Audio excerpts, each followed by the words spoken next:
प्रायः प्रकृति में ये देखने में आता है कि जहाँ कांटे होते हैं वहाँ सुंदर फूल होते हैं। गुलाब का एक बहुत अच्छा उदाहरण है। तो जीवन में खाली सुख ही सुख रहे तो जीवन में संगीत की उत्पत्ति नहीं होती, जीवन में आनंद नहीं आ सकता, क्योंकि सुख की जो इम्पोर्टेंस है, जो महत्ता, वो भी दुख के कारण है।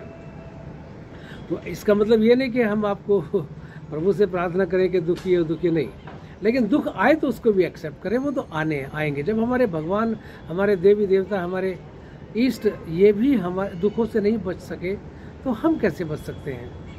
मीरा जो कृष्ण को इतना चाहती थी, इतना मानती थी, पति मानती थी, उसके जीवन में 5 मृत्यु हुई और 32 साल की अवस्था में हो गई। तो क्या हुआ, प्रभु से जुड़ाव होता चला गया। तो इसका मतलब ये नहीं कि हम ये कल्पना करें कि दुख आए, लेकिन होता क्या है, सुख और दुख दोनों मिलकर जीवन का संगीत बनता है। जैसे पियानो होता है, हारमोनियम होता है, उसमें काली कीज होती है और सफ़ेद कीज होती है। काली कीज समझे कि ये दुख की सूचक है और सफ़ेद कीज समझे ये सुख की सूचक है। जब दोनों कीज इकट्ठी दबती हैं तो एक मधुर संगीत उत्पन्न होता है। ऐसी जीवन में सुख और दुख से एक मधुर संगीत उत्पन्न होता है जिसको आनंद बोलते हैं। और वो कब उत्पन्न होता है, जब हम सुख में फैलते नहीं, अकड़ते नहीं, सुख में सुकड़ते नहीं। तो सुख और दुख के बीच का जो अंतर है, वो जैसे जैसे धीरे धीरे कम होना शुरू हो जाता है तो आनंद की प्राप्ति होनी शुरू हो जाती है। एक पादरी की कहानी मुझे याद आती है। एक पादरी प्रवचन देने के लिए, लेक्चर देने के लिए कहीं जा रहा था चर्च में, तो रास्ते में एक कुएं से आवाज़ आई, जोर से आवाज़ आई कि मुझे बचाओ बचाओ बचाओ।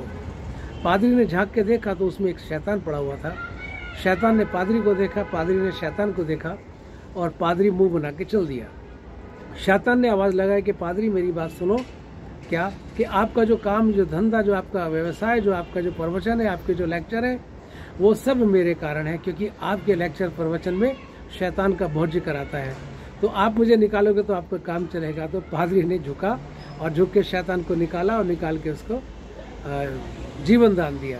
तो साथियों, जो सुख और दुख है ये अपने आप में दोनों